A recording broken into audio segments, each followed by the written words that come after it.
Welcome to the Get Out In It podcast, keeping our mental and physical well-being balanced by heading out into nature and doing stuff. The activity isn't important. Walk, run, hike, bike, whatever it is, just find something you enjoy and get out in it. The point of this podcast is to show how ordinary people can achieve extraordinary levels of health and fitness. Out here, we'll share informal, inclusive advice for anyone trying to improve their mental and physical well-being, based on our own experiences and professional knowledge from our special guests. So let's lace up and get out in it. So ready for this? I'm so ready for this. And here we are. Welcome to episode 6, and what a week it has been. How are you, Maria Herring? Well, Belle, not gonna lie, this week I'm a little bit freaking toasty. Are you? Yeah, I mean, it's absolutely gorgeous over here. I've just been soaking it up. It's about 20 to 22 degrees, which is perfect for a man like me. I can sit in the garden with my laptop, do my work, and just enjoy a bit of sunshine with a slight breeze every now and again. How is it over there? It's much better over where you are than where I am. We had spring for like a week and it's just jumped up to like 28 degrees. Yeah, that's a bit excessive, that, isn't it? It's well excessive. And for all of our American listeners, because I know we have at least one, in Europe, we use Celsius, not Fahrenheit. So like it's around about the 90s over here at the moment, which is too hot. It's just too hot. And for reference for our American listeners, Celsius makes much more sense than Fahrenheit. Boiling 100, freezing 0, job done.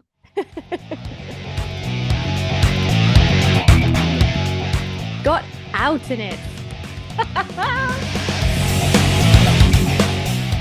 And so, as always, in the searing heat of this week, what have you been doing this week to get out in it, Maria Herring? Have you been doing your training, or has the heat put you off? No. I've stuck to my training. I'm back to a normal training schedule now. The 2-week recovery post-marathon, half marathon stuff is all over. So back to regular training, which was, interesting. So I've done my runs. I've also added some extra evening walks to cool down after a really, really hot day. I've also done a bit more bike riding now that my bike is fixed. So that's kind of cool. But the best thing, can I share with you my long run? Of course you can. I've been looking forward to this all week. Goodness, you need to get more of a life, I think.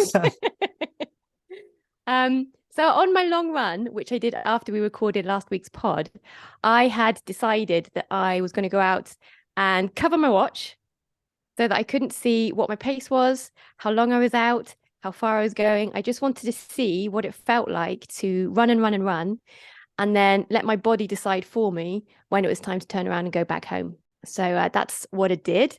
And I left my house at 10:30, and I was doing some really, really nice trails all the way through the forest. Did make a slight rookie mistake, came out of the forest to do a little bit of road running before I could join the trail and get back into the forest on the other side. Oof, and it was really hot when I came out the forest. So that kind of did for me. And then quite quickly after that, I decided to kind of give up the ghost and just run back home. But it was kind of cool because I was thinking all the way around that I wasn't out for that long. It felt like the time had gone quite quickly. And when I was running back home, I was like, I hope I've done more than 10K. Because if it's under 10K, I'd be a little bit disappointed in myself because I felt quite knackered by then. But then I got home, took off the thingy covering my watch, stopped it. I was out for about 2.5 hours. No, maybe 3 hours. Should have checked all of this information before I came online. About 3 hours. I did 17Ks. Nice. And what did you think? What did you think about the experience? We got there in the end, didn't we? What did you think about the experience? Did you remember to drink the fluids? Did not knowing how far you'd been or how long you'd been out cause a problem with remembering to hydrate? No, actually, I think it made me a bit more conscious of it. I brought three. Oof. They're hard words to say next to each other. I brought 3 flasks with me, and I got through 2.5. Oh, those THR diphthongs are a right bitch. That's really hard to say. Anyway, bought 3 flasks with me, drank 2.5, and I think because I wasn't paying attention to my watch or anything like that, I was really conscious of what was happening like around me and inside me. And I was really, really paying attention to having little sips, not because I'm quite bad. I'll just kind of run and run and run and run and run and then go, oh, I haven't drunk for ages. I've been out for 45 minutes. I should probably drink something. And then I glug a bunch, which I don't think is the right way to do it. I think it's probably better to have a little sip very frequently. Yeah. And that's what I was doing on Sunday because I had nothing else to do. I had no watch to look at. Oh, and also, guess what? On my long run on Sunday, I don't know. Didn't have my headphones. And so how did this sensation feel from a running and training perspective? Were you wishing you could check your watch and listen to your music, or did you feel like it was a beneficial way of training? I really enjoyed not having the music on, actually, on that day as well, because it was a bank holiday weekend that weekend. There were bunches of people out running and cycling and hiking in the hills. So it was really, really nice, kind of saying bonjour to everybody as I went past. Everybody was in a super happy mood. So that was really cool. That kind of kept my mood up as well, passing all of these other happy people in the woods.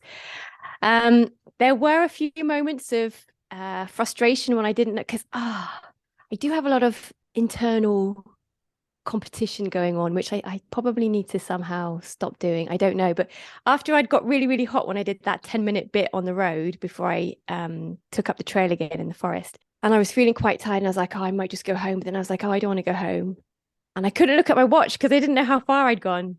So there was a little bit of a moment of frustration when I was thinking, have I been out long enough to be able to go home? But then I was like, there aren't any rules. Just do what you fancy. So I carried on for a little bit more, and then came home. Ultimately, a good experience, though, you think? Ultimately, it was a brilliant experience, and I think I'll probably do it again. Although I think on my long run this week, I'm going to go out earlier. I think now earlier is the play. I think in the climate that you've got over there, earlier or later is the play, isn't it? Yeah. And a long run doesn't really facilitate later. So earlier is on your big run days. Earlier is the better. It's gonna have to be earlier, but oof, is that gonna mess with my morning toilet routine? This is the thing, you see. Well, that is just something you're gonna have to leave us on the edge of our seats until we can find out, hey? Absolutely. Who doesn't want to know about the internal workings of Maria Herring? So that's what you've been up to this week, and you're getting out an admission. Yeah, what about you? Well, I have been, my stories are getting a little repetitive at the moment. I'm still suffering with this hip injury. The pain has eased slightly, but it's still not good enough to even walk in a straight line, let alone run. So I haven't been doing a huge amount of exercise. I'm doing my rehab. I had an X-ray this morning because they're concerned about a bone issue now. But we will find out apparently in 2 weeks. Apparently it takes 2 weeks from an X-ray to find out whether there's any problems in there. How? So How? They've got the picture. Yeah, I know. Look at the picture and say, look at the picture and say, this is the thing. Yeah. So I'm just hobbling around, to be honest. But as I said at the start of the podcast, I am lucky in the fact that I've got a big garden with a nice shaded area. So I've been sitting outside doing my work almost every day. Nice. And so I am getting my outside time. I am spending time green bathing or whatever it's called, and that's nice. Just soaking up the vibes from being outside. But you know what it's like when I can't train. I'm not in the best of places because I am very frustrated and I wish I could go running. Oh, but didn't I give you a great idea earlier on in the week about sticks? Oh yeah. So I'm going to be brilliant. I'm going to use my walking, my hiking. So unenthusiastic. Oh yeah, brilliant. Going to be using my hiking poles to help me get around the house. I mean, yeah, excellent. That is very helpful, but also it's not like going for a run, is it? It's not like going for a run, but at least you can go for walks outside. That's true.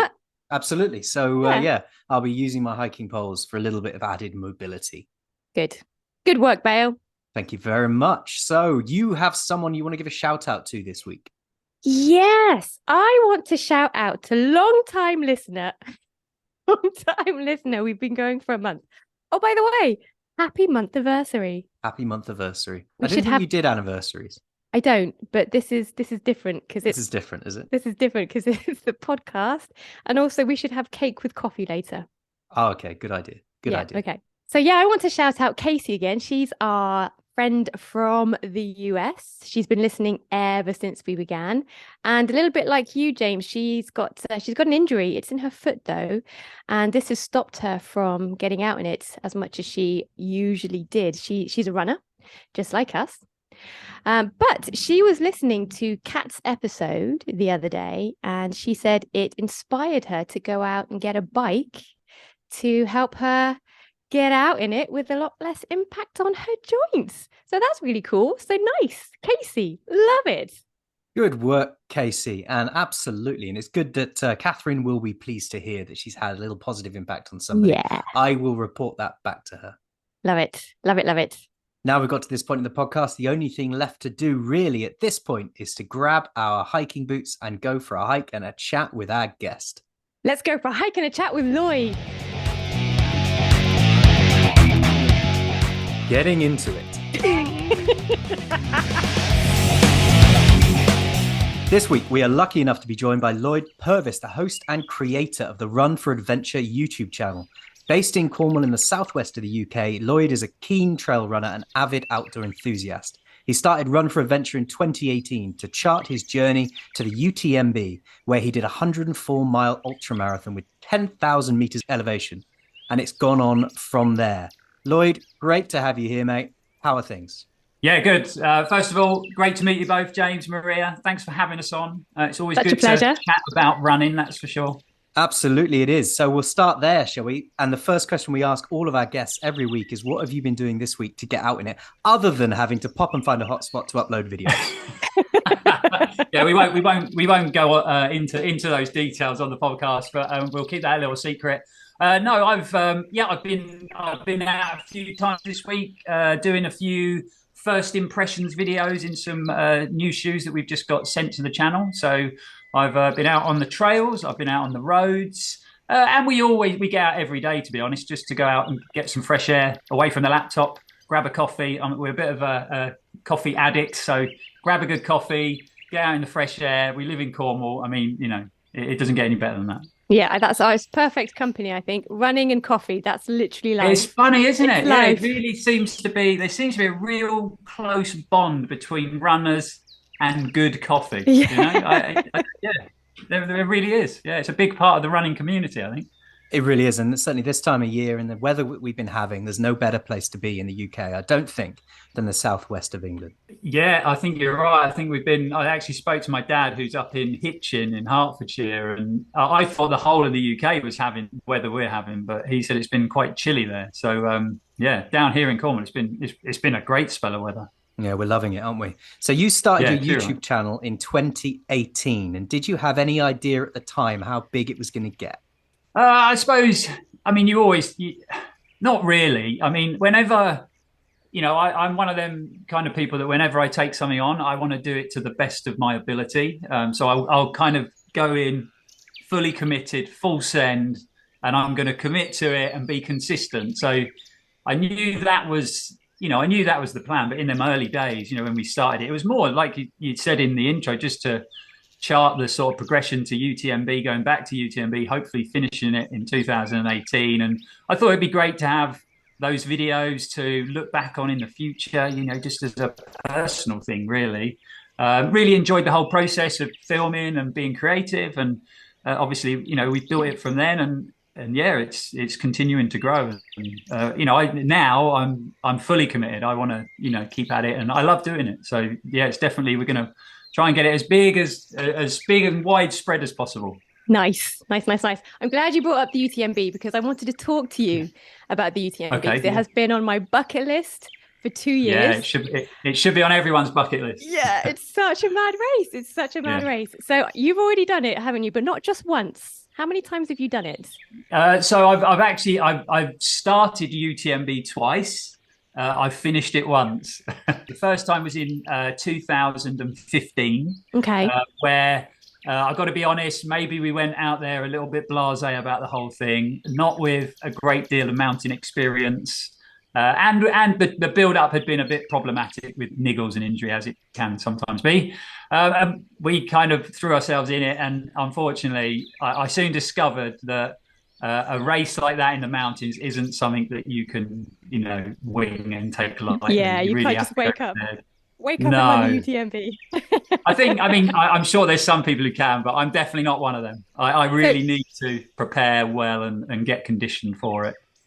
So what year did you win? What year did you finish? Yeah, 2018. So I went back out 2018. That's like James said, that's when I started making videos for the channel. So we kind of followed the progression to the race. We went out a good 2 weeks, 18 days before the race. I got some good training in the mountains. Nice. Went up and down several times. Also, we slept up at some refuges to get some sort of high altitude sleeping. So really, really sort of kind of threw everything at it to make sure that I got round and made it to the finish line. And it was quite incredible, the difference between the first attempt and the second, going into the second, being prepared and understanding the race a lot more.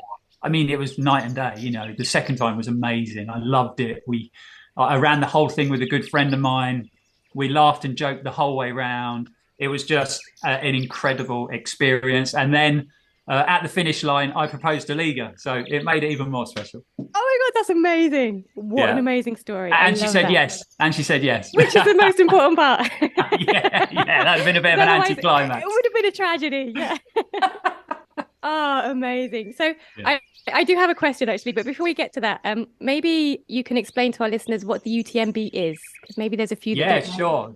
Yeah, so the Ultra Trail Mont Blanc is it's kind of a festival of running now, to be fair. Over the week of UTMB, you've got several different distances when it comes to the races. It's now actually, there's been a lot of change of late. Some people like it, some people don't, but it's now the kind of world final for the UTMB World Series.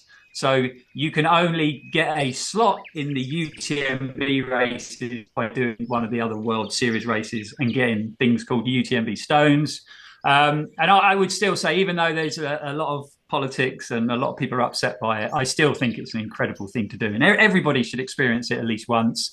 So yeah, the actual main race, UTMB, starts in Chamonix in front of the iconic church, 2,400 runners. You head out of town and you run a couple of miles with 10 deep crowds cheering you to the trails. Once on the trails, it's 104 miles in distance. You cross 3 different countries, so France, Italy, Switzerland, and you have to go up 10,000 meters of elevation along the way. It takes most normal people, except for the super elite pros, which are mind-blowing. It would take you a good 30 hours plus to finish it. And when you come back into town after obviously running all the way, so you literally circumnavigate the Mont Blanc Massif, so you run all the way around Mont Blanc. And when you come back into Chamonix for that finish, I mean, the best finish in the world. You can't. Amazing. Yeah, I really want to do it. I really, and also because I live in France. I was going to say you live in France. Yeah. Yeah, and from my living room window on a clear day, I can actually see the summit of Mont Blanc. Oh, wow. I'm that close to out. So this is why it's been on my bucket list for so long. Oh, well, I mean, there is no excuse. I know, right? I know. So I need to train. I've only been trail running for about 2 years. 2 years this summer, actually. And the longest distance I've ever done so far is 55K. I've done the UTBV, which is an ultra trail in Beaujolais, which is just next door. Yeah, awesome. So, yeah, it's pretty cool. So how long do you think it would take someone like me, a relative noob, to train for something like the UTMB? Yeah, I mean, it does take time. One, because you've got to obviously get your points in place. You have to have done at least 100-mile race. I would say, especially if you're in France near the mountains and you've got great places to train, and you could maybe get prepared quicker than someone, say, living in the UK, but I think, if you've done 50, K in the mountains already, then, you're well on track. It doesn't, a lot of it, just comes down to conditioning your body and understanding the environment, which you can do very easily where you're based. And then, it comes down to the will to want to finish it. You've got to really want it, because there's going to be, there is going to be some dark times along the way where, maybe you want to sit down and pull the plug, and you've got to want to get back to that finish line, and it really is worth all the effort and all the suffering when you make it back. It really is. You have to do it. It's an incredible experience. Yeah. I'm getting chills just talking about it. I bet. Yeah. Looks amazing. I definitely want to do it. So I mean, I know because the UTBV, when I first did the UTBV a couple of years ago, that was it did score points for the UTMB, but Yes. since the changes, No. they don't count anymore. So No, I need to that's find it. some new races around here that are the Yeah. stones. Yeah, Yeah. you need to have at least one stone to enter any of the events, and then obviously you need to have you still need the sort of point system to show that you've run long enough races to then obviously put into the ballot with your stones. Yeah. It's all very complicated now. Yeah, I mean, but I get it though, because like it's a little bit dangerous, huh? I mean, people have died. Yeah. No, I totally, I am 100% with the fact you need to be a seasoned trail runner, and you have to have long distance races and mountain experience under your belt. I'm all for that.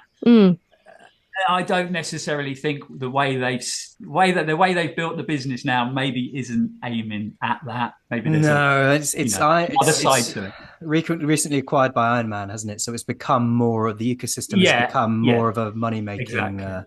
And you're from the world of triathlon, so you understand the impact Ironman had. On that sport, which has kind of pushed me away from it, if I'm honest. It's the reason I've drifted away from competing myself.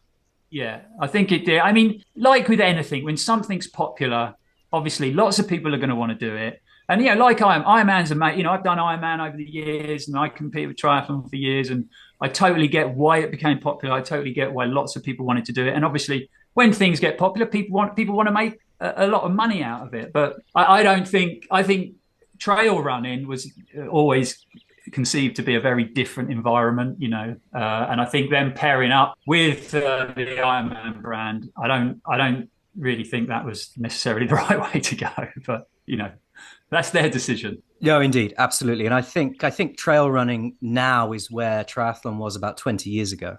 Where it was kind of the Wild West, and it was, you could go and do all these adventure races and it didn't really matter.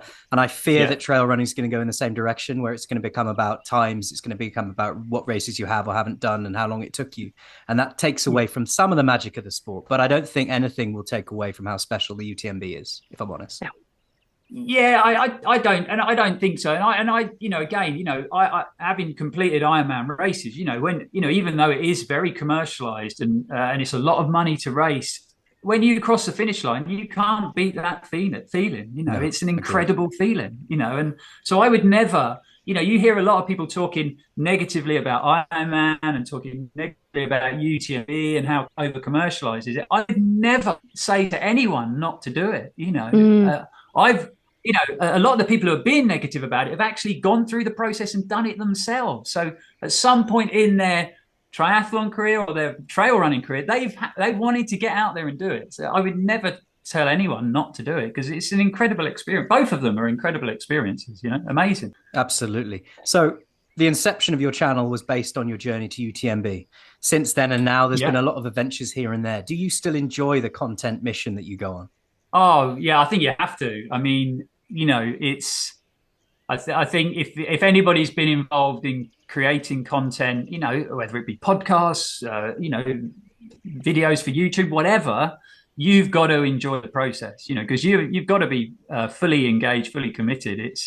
It's not, it's 24/7, and I love doing it. I love that creative side of it. For years I didn't have that sort of creative side to my job and or hobbies, and it's given me that back from a young age. I was very creative, did a lot of art, a lot of graphic design and stuff like that. And probably for 20 odd years I didn't have that element in my life. So I think I didn't realize I was missing it, to be honest, until we started making videos going out to UTMB, and yeah, I love the whole process. I love it. I love making videos. I love the audience that we've created. We've got such a positive bunch of viewers to the channel, supporters of the channel.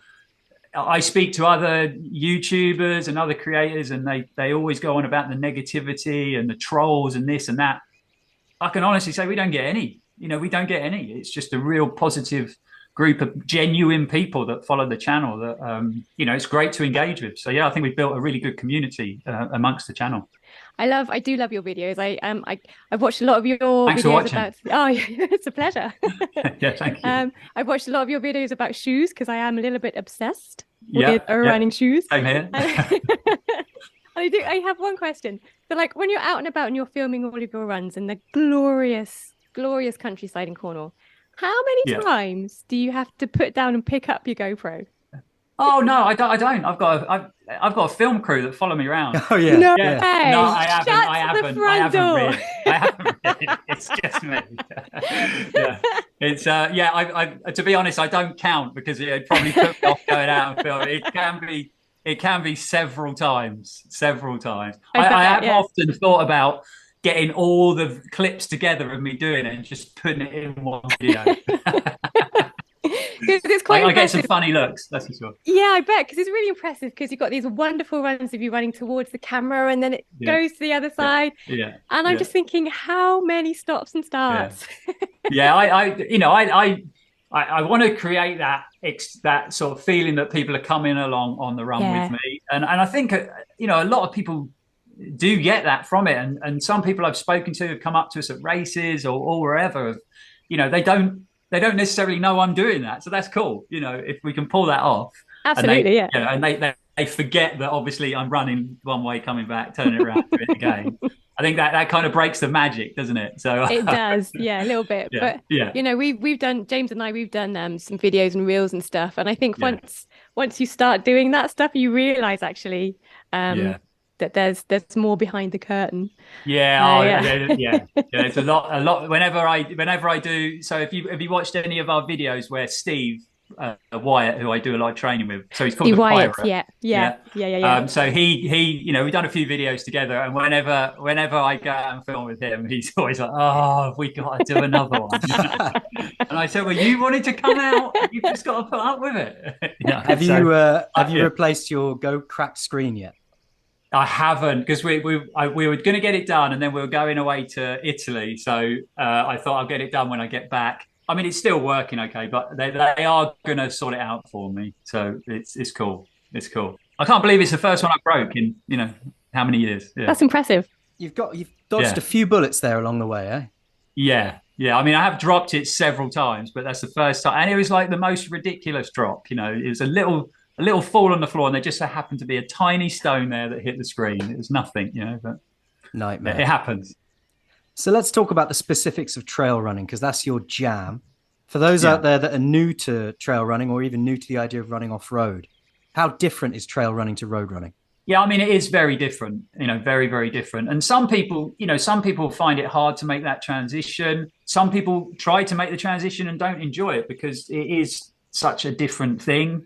And obviously it depends where you're based, whether you've got easy access to trails. But yeah, it's very different. So the first thing I would say is, you have to forget about this thing on your wrist, forget about the watch, because, you just got, I think the best way to get into trail running is to find some trails and just forget about pacing, forget about all them things that maybe we focus a bit too much on when we're running on the road, and just enjoy the environment you're in, take it or treat it like an adventure. That's why we called the channel Run4 Adventure, because that's what we're about, getting out there and having yourself an adventure on trails somewhere you haven't been before, and just experiencing a different type of thing. I think it's a very different mindset when you're trail running compared to when you're road running. And is that what drew you towards it? The idea of running for adventure, let's say, as opposed to being on the roads where it can often become about pace, about cadence, about distance? Yeah, I mean, there's several reasons why I made that transition. The main one is in 2009, I was having a few right side issues. I went to see a doctor, a consultant, and I had some issues with my hip. So I actually had to have major hip surgery in 2009, so a full debridement. So I won't go into the gory details, but, pretty extensive surgery. And I was told at the time that, maybe running on the road isn't a good thing anymore, or maybe running isn't a good thing anymore. Obviously, I completely ignored the not running anymore. Of course, yeah. Yeah. And I just thought, well, I'm in Cornwall. We've got some incredible coastline, some incredible trails. So after a year of no running, which was, you know, a pretty dark year, that's for sure. But after a year of no running, I started to venture out into the trails, and I just couldn't believe I hadn't run out there before. You know, I thought I must be crazy. Why haven't I come out here before? Why have I been running on the roads for, you know, 7 or 8 years and not ever ventured onto the trails? And from that day, I was, just really, really hooked. What do you think? Do you think a lot of people think like that? What do you think the barriers to entry or the blockers in people's minds stop them going and finding those trails? Yeah, I think, like I said, we're very fortunate to live where we are. So there isn't many barriers physically for us because we literally cross the roads and we're on some epic trails. So I think some of the barriers are people just haven't got it close by them, and it would be a lot more faff to jump in the car, drive to a trail and run. They just get out and run. I think other people are quite intimidated by, you know, going off the beaten track. They might not, you know, there's not a lot of people close by and you're out there in the elements on your own. I totally understand why that can be, you know, quite a tricky thing to do for the first time. But I think a lot of the barriers are just in people's minds. And once they actually got out there and experienced it, I think a lot of them, you know, things they're worried about would just fade away. Especially now more people are accessing the trails. There's so many more events that you can do on trails that aren't too technical, that really welcome first timers, that will break the ice and get you involved into that sort of trail scene. And I think it's a much easier thing to get involved in now. And that's why we're seeing it kind of explode, you know, and more people get involved into the trail running scene. Do you think people should be put off by the equipment needed? Is there a bare minimum level of equipment someone might need to become a trail runner? Beautiful shoes. Yeah, I mean, that's all people need. Several pairs of shoes. One for the drive. Several pairs of shoes. I mean, it's very similar to any sport, isn't it, James? You can do road running just with a pair of road shoes, but how many people honestly own just one pair of road shoes? You know, it's the same with trail running. You can have just one pair of trail shoes, and that can suffice. But obviously, the more you get into it, the further you go, the further you run. That's when, you know, you need some form of carrying water and you know, always take your phone with you. You know, safety is definitely key. So I would recommend to anyone, you know, a pair of trail shoes, maybe a good running belt, so you can carry a small bottle of water and your mobile phone just in case anything does happen, is kind of all you need to begin with. You know, you don't need any more than that, really. Obviously, like I say, once you get into it, you can then, you know, it can get out of control, like any sport, And then you end up spending all your monthly salary on race entries. That's unfortunately, the whole race entry thing, that's always a topic of conversation, isn't it? Loyd, I'd like to ask you a little question about technique, if I may. Slight little bit of a noob. So a couple of months ago, I live on a really, really hilly, foresty part of France. It's really, really gorgeous, not too far from the Beaujolais. It's really nice. Lovely. So I've got some really nice technical trails around here. They're really, really cool. But a couple of months ago, I took a little bit of a tumble. I was running down a little bit of a tumble. Ooh. Went arse over tip. It was a pretty bad tumble, was it? Yeah. Well, it was okay because I got up and I finished our run, and it was absolutely fine.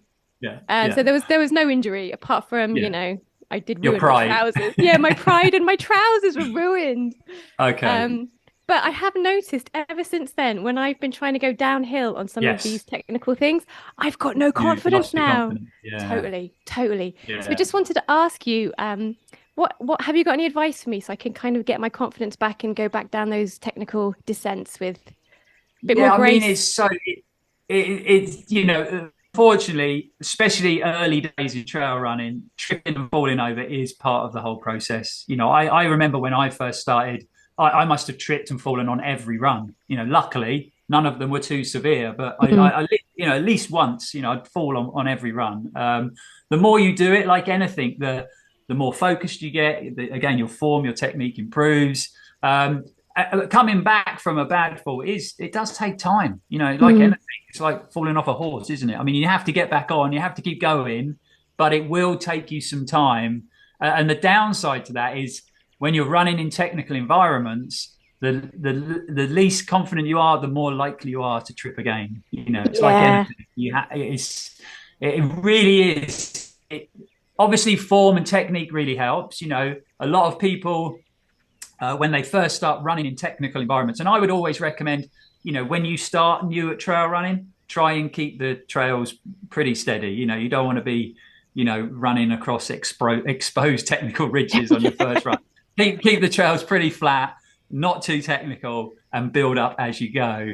But yeah, I think a lot of people, when they start on the technical stuff, they're running at their feet, so they're looking at their feet, and the problem with that is the signal to your brain, it's too slow, you know. So you need to be looking a good few meters ahead and kind of memorizing what's coming, you know, and then you've got time to adapt and deal with things and adjust to the terrain.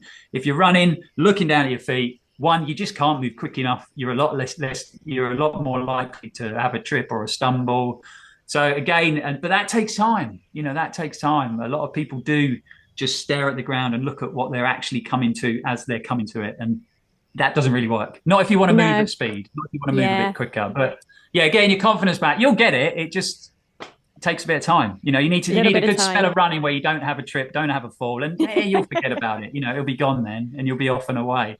Yeah, but it does happen. It does happen. It does, and I've noticed now, because I was doing a long run on Sunday, and there was it's only a short descent, but it was really, really steep, and it was quite rocky, quite technical, and I just kind of stopped and I kind of tiptoed my way down, and even though I was going really slowly, I still rolled my ankle, and I was like, for God's sake. Yeah, but that's what happens. Now, if you were moving quicker, you'd have less contact time, less ground time, and less likely to have the time on the ground to roll an ankle or to trip over. I know it seems weird, but that is the way it works. Obviously, when you're running quicker over technical ground and you do trip, the falls are a lot more severe.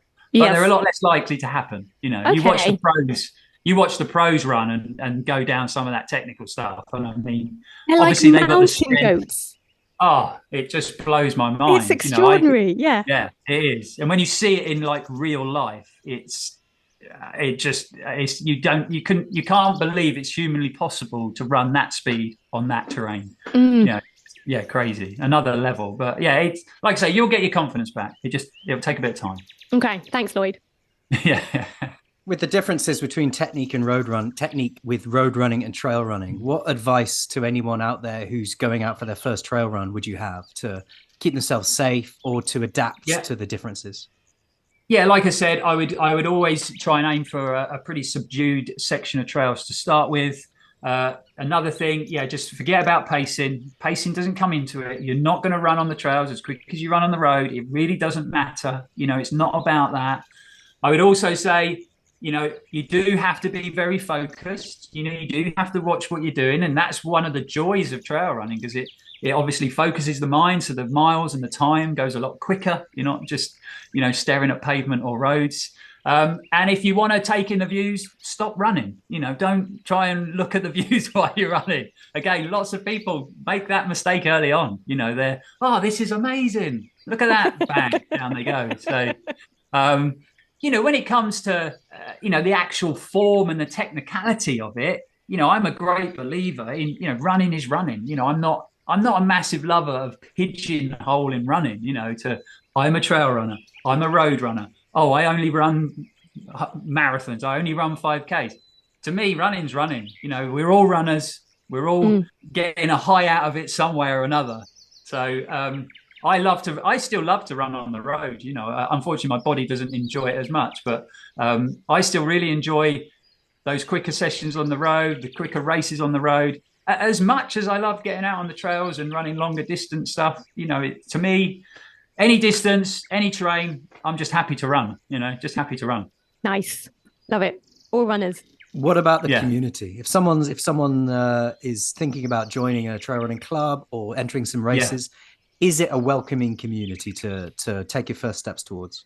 I mean, I think you would struggle to find a more welcoming community than the trail running community. I mean, like I said, with a lot of we've got some great events down here in Cornwall called I've done a few videos at them called the summer sessions put on by Freedom Racing. You know, they are all about you know, they're trail runners at heart. They want to put on great events that are super welcoming to get people into that awesome environment of trail running. And I mean, people, when I talk to people about the events and I say, oh, come along, run it, it'll be great, you'll love it. I can always tell they're a little bit apprehensive about it because they haven't done a trail event before. You see them afterwards and they can't believe how welcoming that community is. And don't get, any running community is welcoming, I think. But maybe the trail, it's a slightly different atmosphere at a trail race because a lot of people are there and they really aren't worried about the times. They're there to go out, run a route, take in the scenes, chat to friends. And it's just a little bit more maybe relaxed than when you turn up at a road race and, everybody's eyeing each other up and, is he going to beat me? Is she going to beat me? So I think it's a bit more of a relaxed environment. So it is super welcoming. The trail running community is very welcoming. I think it's a slightly different emotional experience as well, isn't it? Signing up for a half marathon on the road, let's say, or a 20K trail race, because it does, like you say, it takes the pressure off a little bit. It's like a large group of people out just doing their own thing and having their own adventure. And you don't have that pressure of expectation. Whereas if you sign up for a road half marathon, everyone's like, oh, what was your time? How long did it take you? And that creates its own level of pressure for the individual. Yeah, 100%. It does. It does. And I think the whole road environment is definitely sort of angled at that a lot more. Like you say, what time did you do at the half marathon? What time did you do at the marathon? What was your minute mile in? And which is great. I've got nothing against that. I still do that. I still do that whenever I can, but you're right. It's a very different mindset. And unless you're right at the sharp end and you're super competitive, whether you're running on the road or running on the trails, if you're super competitive, it's pretty much the same. You're pushing hard, you're going to suffer, and you're worried about your time. But I think the majority of the field at a trail race is maybe out for an experience. They're out for an experience in nature, doing something maybe a bit different, maybe a bit out of their comfort zone. It's a totally different thing. And it's an experience that even no matter what pace you're doing at, everyone is suffering in the same way. It's all relative. It's all relative. We're all out there having fun. I mean, I used to race half Ironmans to quite a relatively high. So I was putting sort of 4:30 on the half Ironman down. And then I broke my ankle a couple of years ago, and that forced me to go and find trail running. And that was kind of when I started running off road. And I've never wanted to go back. I've got no interest in going back and going as fast as I can along a triathlon course anymore. I just want to go and have fun in the woods with Maria now. Yeah, it's all about just being out in nature. It's a nice day out. I mean, I totally agree with you. And again, I think that's probably because we're like-minded people, whereas, some people don't necessarily want that. They want that super competitiveness. Yeah. They want that pre-race tension, that nervousness and the energy on the start line. They want all that. And that is, again, it's wicked. I'm all for running, being competitive, or if you just want to get out there and you want to get out on the trails and you want to plod along with your mate, having a chat and just loving life, then there is no negatives, is there? There is no absolutely negatives not. Running is such a positive thing, or being active, getting out in nature. It's all positive. There is no negatives. So let's now that we're talking about experiences, what is the best race experience you think you've ever had? Oh, I mean, there's so many. There really is. I mean, again, I think, I know I talk about UTMB a lot and I always hark back to that. But I think the journey I went on at UTMB, it's such a long journey from, the first time when I started trail running, I didn't even know UTMB existed, and then I'd hear people whispering about it or talking about it. And so I'd start Googling it and searching for it. And then I started to get into the race more and think, oh, maybe, this is superhuman. I can't possibly do that. It's way out of my league. And then like anything in sport, the more you do, distance and effort is all relative. It's all perception of the mind. You perceive it to be impossible, and you perceive it to be that you've got to be this superhuman athlete when really you haven't. And the further you go, the more barriers you break down, the more you realize that. And that's kind of the way I went with UTMB. And then to take, it took me a good 2 years to get in 2015. Obviously, the disappointment of not getting back to Chamonix and spending 2 days watching people finish when I didn't was pretty depressing. What was the reason for the DNF? I was just I think it was probably a combination of extreme dehydration and altitude. You know, my body doesn't handle altitude particularly well. I really need to spend time. We're from the southwest, mate. I mean, we just haven't got altitude in us, have we? Yeah, I live at sea level, man. You know, it's a big difference between Cornwall and Chamonix. Yeah. Even when we arrive in Chamonix, I'm gasping for breath. Yeah. So yeah, anyway, back to the question. Sorry, I digress.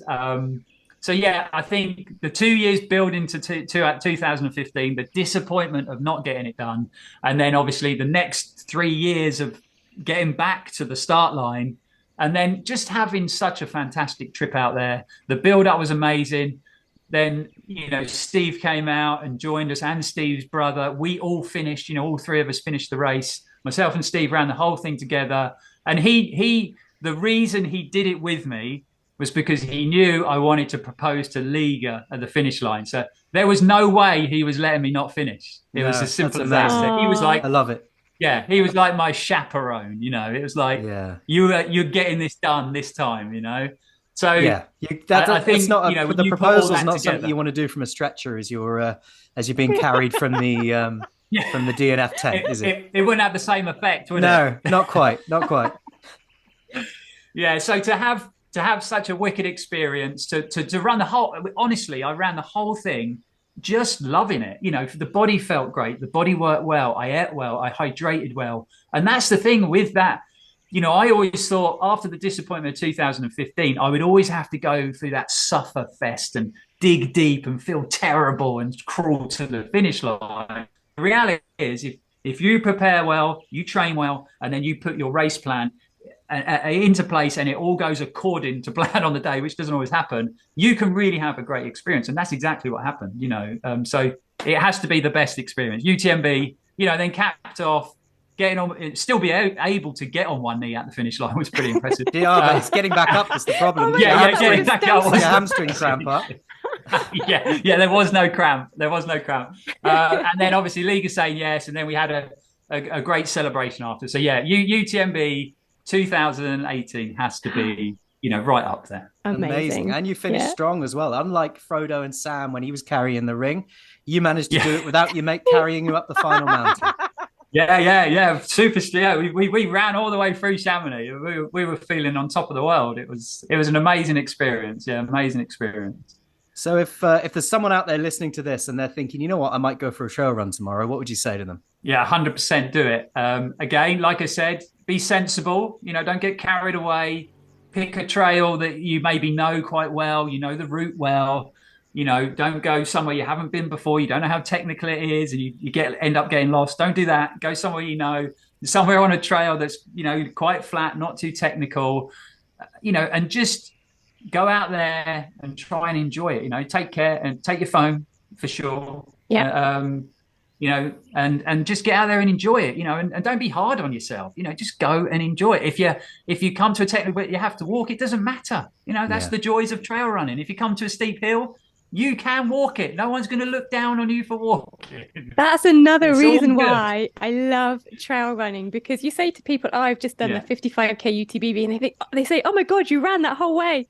Yeah. No. I walked half of it because that's the thing. You walk up the hills and then you run and then you run back down again. You know, and I love it. Yeah, and again, that's a hard thing for some people to transition to as well, because you know what it's like, you know, on the roads. You know, walking on the roads is like a sin, you know. You can't possibly, and I still think like that now. If I'm on the roads, I'm like, there's no way I can walk. I don't know why. But then on the trails, it's very different. I love it. So, question about trails in the UK. So I'm coming over to the UK in August, the last 2 weeks of August. I'm going to be actually not too far from where you are. I'm going to be staying in Devon with James. Yeah. So what epic trails should I be looking out for in the Southwest in August? Well, I mean, Devon's, you know, I mean, sport for choice again. I mean, Devon's such a beautiful place. You know, I'm so excited. I'm sure James will be able to show you a few trails to run, but I mean, you know, there's just epic places everywhere. I mean, Exmoor's amazing. Valley of the Rocks, bit of coastal running. Yeah, it's just stunning running around there. I mean, there's so much choice. I mean, you can't go wrong, really. Excellent. you know, it depends where. I suppose it depends if you want to get out on the coast or you want inland trails. You know, they're very different. You know, inland trails are very different to coastal trails. But I'm sure he'll be able to show you some epic places. So excited, so excited. Yeah, it's funny because you're in France near the mountains, and you get really excited about coming to the UK and maybe running on the coast path. And I just can't wait to get out there on Sunday. Yeah, I've got it on my doorstep, and I'm just thinking we're going to Chamonix in August. I'm so excited to run by the sea, coastal running. Yeah, because I'm really landlocked where I live. It's quite close to Lyon. We're so landlocked. So to come and spend a couple of weeks near to the sea is going to be so cool. I'm very excited. Yeah. Oh, and it is, you know, and I never take it, you know, I mean, you do get a bit blasé to it, but I never take it for granted. You know, you know, we'll be out on a run and we'll look up and it still takes your breath away. You know, you're down here up on the North Cliffs or out, you know, sort of Zena, Land's End way. And it is an incredible place to run when you're on the coastline, right by the sea, you know, beautiful blue sea, sun's out. It's amazing. It is amazing. Awesome. It's the way to live, isn't it? I would never, ever move away. I might be tempted by a little apartment in Chamonix for 6 months of the year, but I would never leave. I would never leave Cornwall. It's such a cute little mountain town, isn't it, Chamonix? It's so gorgeous. Yeah, I think there's something really magical about the place. You know, I know it. You know, it is quite commercialized, but I just think it's a beautiful little town. You've got so much access to incredible trails, literally 100 yards out of the town, and it's just full of like-minded people. You know, they're all outdoors people. Everybody is, and I just love that. I love that vibe that it. You know, even when it's not UTMB week. Obviously, when it's UTMB week, it's you know, it's full of people, but you know, thousands of people, and it can get a bit full on. But even then, it's still a great vibe in town. So now we come to the part of the podcast where we ask you the most important question that we ask every guest, and that is to add a song to the Get Out On It playlist on Spotify. I know that you've been fretting about this, mate. Oh, I'm excited to hear. So where did you land?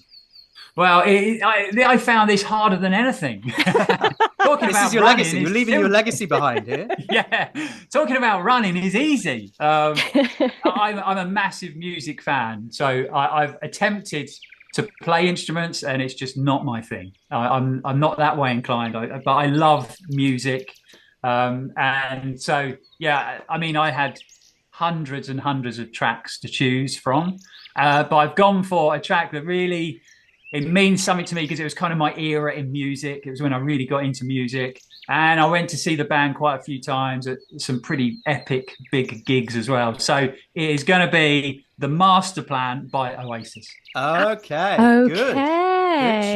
Good choice. Yeah, this was a song I listened to a lot when I was at university. Yeah, same. I mean, I listened to that album. Well, I lost count how many times, you know. And I was there at Nebworth when they played Nebworth, and it was just when they played this track, absolutely incredible. You know, absolutely. Nice. And it's such an epic. It's a real sort of anthem. And Noel's singing and not Liam, and I prefer that setup. So yeah, Master Plan Oasis. Excellent work. We'll add that to the playlist. When you're running, Lloyd. Yeah, fantastic. When you're running, headphones on or off when you're running? Yeah, the only time I would ever wear headphones to run is if I'm doing, say, a looped or 24-hour event or something like that, where it can get maybe a little bit monotonous, and a good podcast like yourselves, you know, just help. I wouldn't necessarily listen to music because I find that a little bit off-putting, but for stuff like that, I would put headphones on, listen to a few podcasts, maybe an audio book. Again, it just helps focus the mind away from maybe the pain of suffering. If I'm on the trails, no music. Nature is enough for me. I don't need any distractions. I just like to run with a clear head, you know, with my own thoughts and kind of soak it all in. Yeah. Nice. Love it. So what is next for you in Liga then? What's on the horizon? Yeah, so we've got a few things coming up locally. So again, I mentioned the summer sessions. We'll be doing a few of them, but the main focus at the moment is just building towards a race we're doing at the start of August called Round the Rock on Jersey. So yeah, literally you run the whole of the island on the coast path. So nice. Never been to Jersey before. The race it looks very similar to the Cornish coast path, to be fair, but 48 miles in total. So we're going to be heading out there at the beginning of August and running that. So we just need to get ourselves fit and ready, conditioned to take that on. Yeah, that's the next thing. It's Jersey's a cool place. It's a beautiful, beautiful place to visit as well. Oh yeah, looks stunning. Yeah, I don't know why I've never been there before, but it looks amazing. Really looking forward to getting. How's your calf coming along? How's your calf injury? Yeah, it was.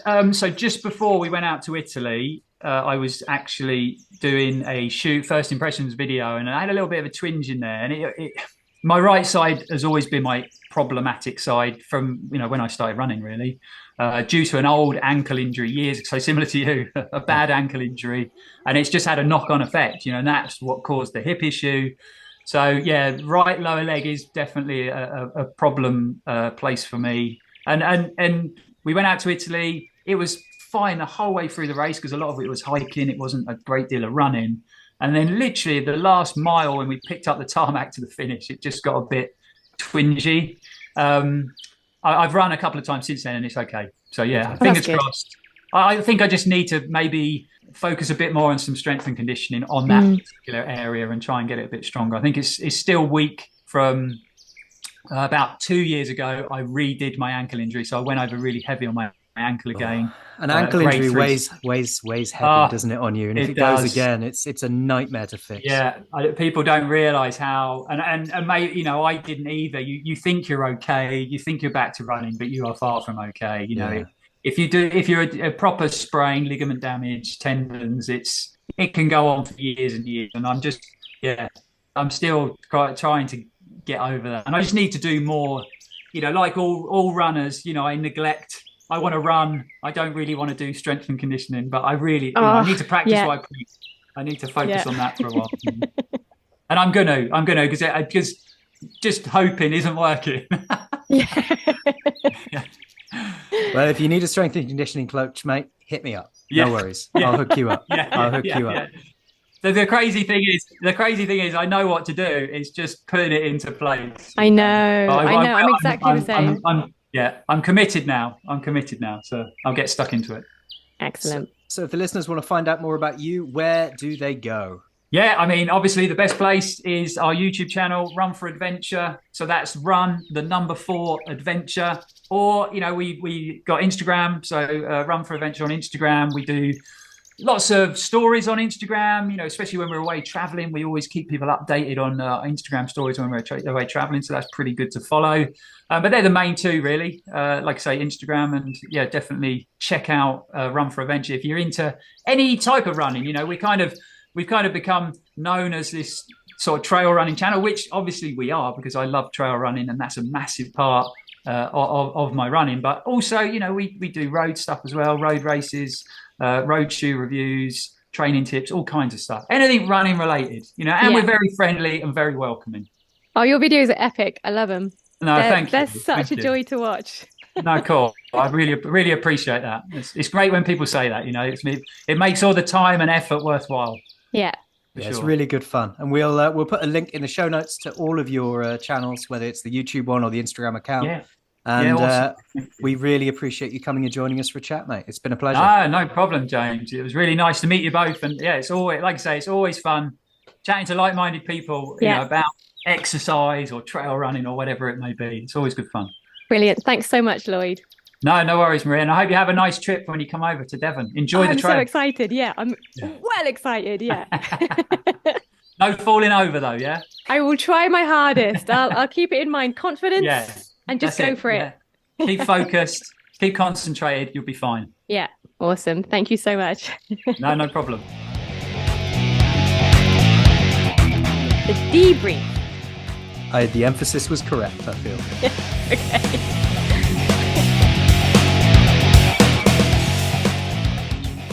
Well, that was a really interesting conversation. I love Loyd's level of enthusiasm that he brings to everything he does. And I love shooting the breeze with him. How was that for you? It was brilliant. Absolutely brilliant. I love trail running. So it was wicked to have somebody who was just as excited and just as passionate about getting out on the trails as I am. Because we've been lucky with all of our guests and we've heard some extraordinary stories and levels of endurance and bouncing back, and it's been really, really cool. But this is the first time we've had a guest who just does trail running. And that was so cool. I mean, I know he's done triathlon and stuff, but I think now predominantly it's trail running. And him talking about the UTMB, which has been on my bucket list for 2 years. It was brilliant talking to him. Plus, I love his YouTube channel, so I was a little bit starstruck. Yeah, but it was really cool. It was so cool.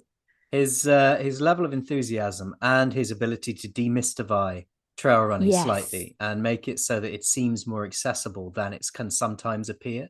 Because ultimately, all it is, because it is accessible. Exactly, it seems more accessible than it can sometimes appear. It ultimately, all you're doing is running off road, and you can go and do that at any pace. And his advice for anyone that wants to go and try trail running for the first time is just go and have some fun. Be safe, put your phone in your pocket, make sure you know where you're going, make sure people know where you're going, and choose a trail that's maybe not too technical to begin with. But take your watch off, put it in your back pocket, don't worry about pace, and just go and enjoy it. Just go and have fun. Yeah. Just go and have fun. Which was brilliant. And I'm so glad last Sunday when I went for my long run, I did cover my watch and I just went for the fun of it, because it was so freeing just having that moment of, I'm not going to worry about pace. I'm not going to worry about my heart rate. I'm not going to worry about distance. I'm just going to go into the woods, run around a little bit and have a bunch of fun. Absolutely. So anyone interested in finding out more about Loyd, have a look at the link in the show notes and go and check out his YouTube channel. Oh, you definitely should check out his YouTube channel. It is wicked. Right then, Mr. Bale, should we go and get some coffee and cake? I think that sounds like a good idea. It's our year-anniversary. Let's do it. Month-anniversary? Month-anniversary, that's the one. The weekly roast. Is that it?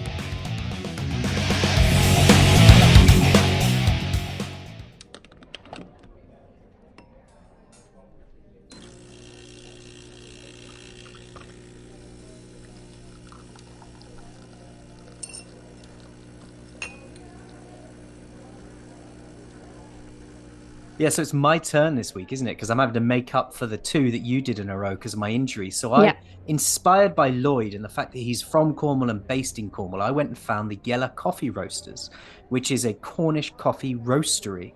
And they have a coffee called the Women Producers of Argelia, which is from Colombia, with tasting notes of caramel, orange, and milk chocolate. Now, the interesting thing about this is Argelia has historically been a remote agricultural region, and producers there have struggled to gain access to the specialty market.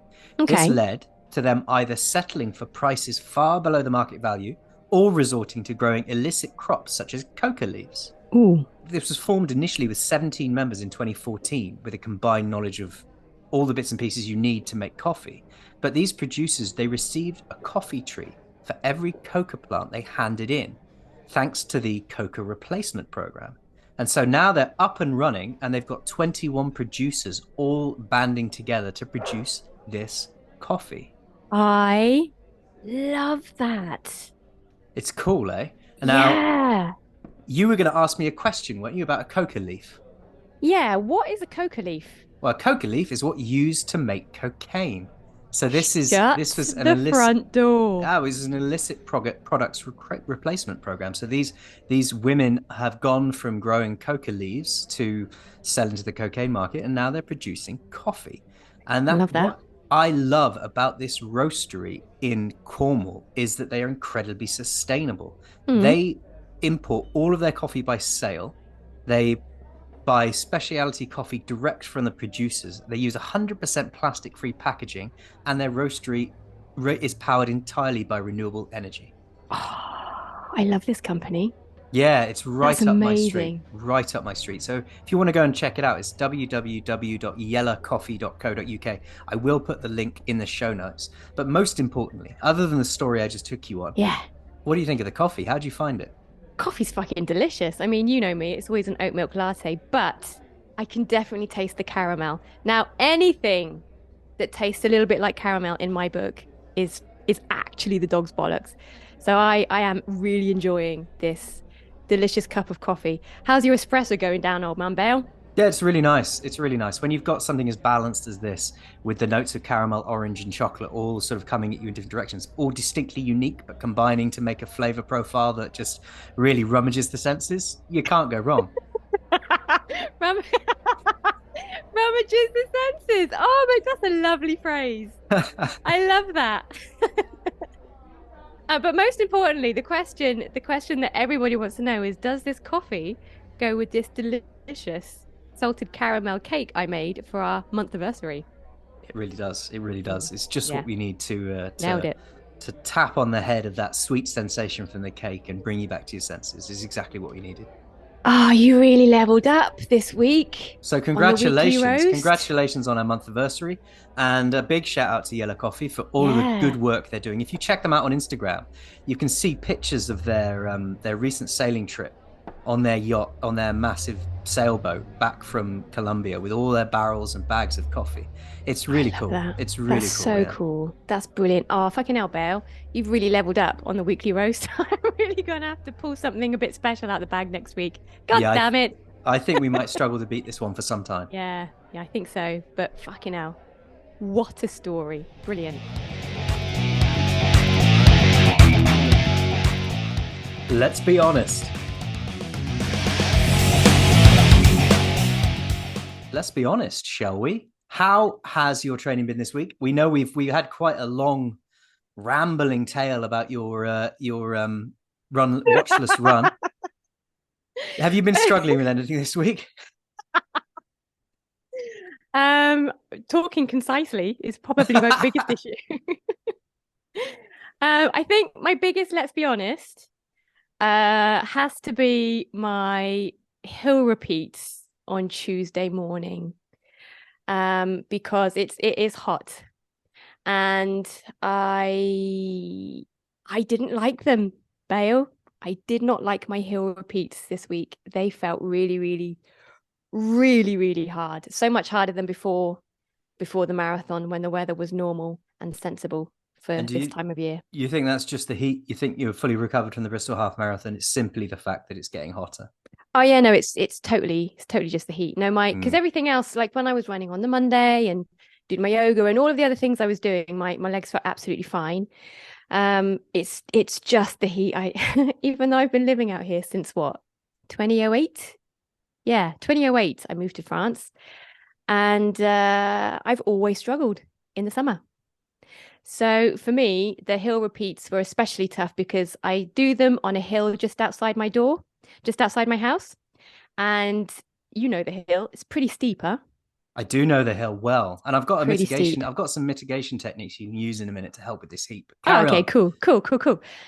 So I was doing my hill repeats up that big ass hill right outside my house, and I wasn't doing it. I was checking my watch constantly to see, because I was doing 1 minute repeats, checking my watch constantly to see if the minute was up, and it'd be like 25 seconds, and then 37 seconds, and then 42 seconds. It's like, for fuck's sake, this is the longest minute in the whole entire world.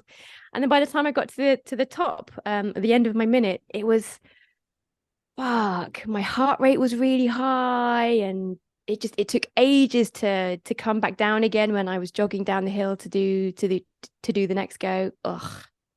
Yeah, it's brutal. Well done for getting it done. I mean, Thanks. the beauty of hill repeats is you generally start and end at the same place. And being that that hill is right outside your house, I mean, I hope you at least take a drink down with you, a cold drink to leave at the bottom, so you can have a drink in between reps.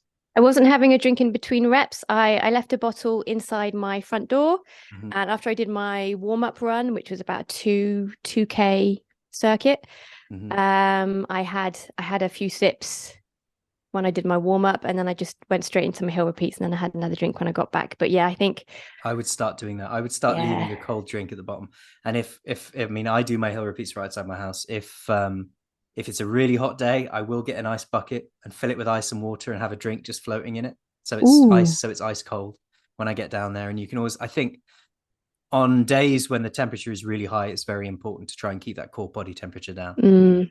You can always just pour some water on yourself as well, you know. So that's a really good idea. Keeping that core temperature down as best you can. All right, so Bale, time for you. Let's be honest.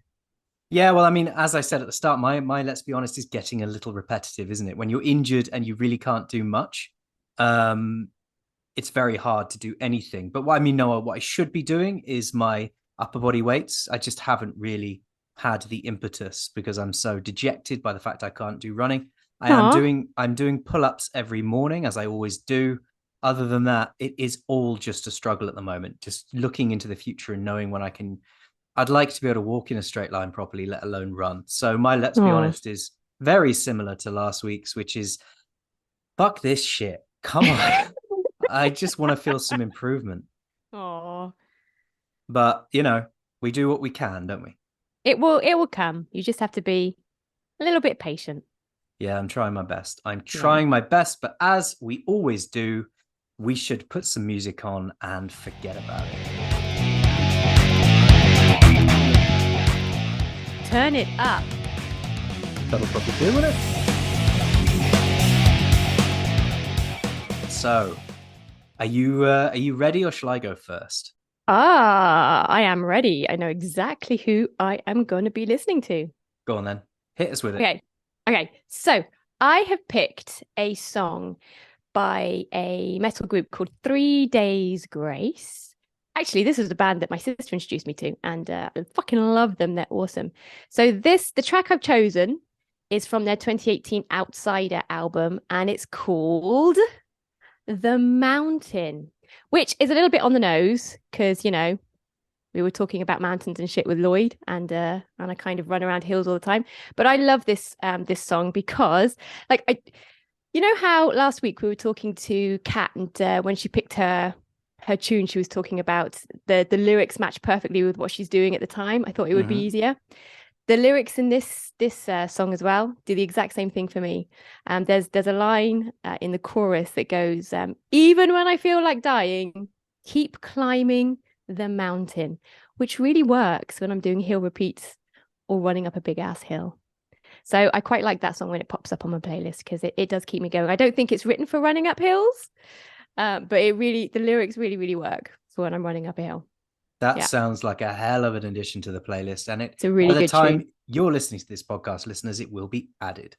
Very nice. What about you, Bale? What are you picking? Is it going to be something a little bit depressing or upbeat this week? It's gonna be upbeat. It's about it's a song about coming back from injury, and even when you think it's over, it's not over. Is it actually about coming back from injury? Sort of, but in a less exercise-based way. This is a song called "Shot in the Dark" by AC/DC from the 2020 album Power Up. Now, it is kind of about coming back from injury because their lead singer, Brian Johnson, who'd been with the band for ages and ages, he had to stop performing with them and recording with them because he had such severe ear canal damage that they were saying that he was going to lose his hearing entirely if he continued recording and performing music. But then he was contacted by a ear surgeon. There's probably a better name for them than ear surgeon, but that's what I came up with. And they said they had a new procedure that would allow him to, that would repair the damage and allow him to start performing and recording music again. And the surgeon said to him at the time, it's a bit of a shot in the dark, but we'll try it. And that led to this song being penned, and then the comeback album, and now Brian's back on tour. So it's a hell of a song to train to, especially if you're visualizing some races or adventures that you're going to be working your way towards. Nice. AC/DC, they've been going for a little bit of a while, huh? They've been going for a long time, yeah. Initially, the lead singer was Angus Young, but after his death, they replaced him with Brian Johnson, and both great singers in their own right. Fucking hell, you know quite a lot of trivia about music. I know fuck all. Yeah. Well, you do your best, don't you? I do my best. Thank you. Thanks for that patronizing little fucking comment. You big bold bastard. So that's about it from us this week, isn't it? We've had an amazing guest. We've talked a lot about a lot, and we've talked a lot about a lot. The only thing left to say really is, if you're interested in what we do, if you're interested in some personal coaching for whatever event you're working towards, or if you're interested in learning more about our training camps, then go to our website, www.getoutinit.events, and you can download our personal development friend and book a consultation with us. Other than that, and you'll see us. You can see us in the flesh. Well, not in the flesh. It will be obviously through computers, but kind of in the flesh. You will see flesh, kind of. Yeah, there's an invitation. There's an invitation. Book an appointment. You will see flesh. It's too hot. Well, it's just too hot. Have a good week, everybody. Look after yourselves. Yes, see you soon. See you next week. Bye. Thanks for hitting the trails with us this week. We'll meet you back here next Monday for more news, more views, more nature. All the links for our socials are in the show notes. Find and follow us on Facebook, Insta, YouTube and Twitter. You can subscribe to our newsletter from our website for all the latest updates and camp plans. You get a fun free gift when you sign up. Leave a review on your podcast app. It's really easy and really helps us out. And if you've got any friends who could do with getting out in it, then bring them along to next week's outdoor adventure. We'd love to have you all with us. Catch you next week. Cheerio.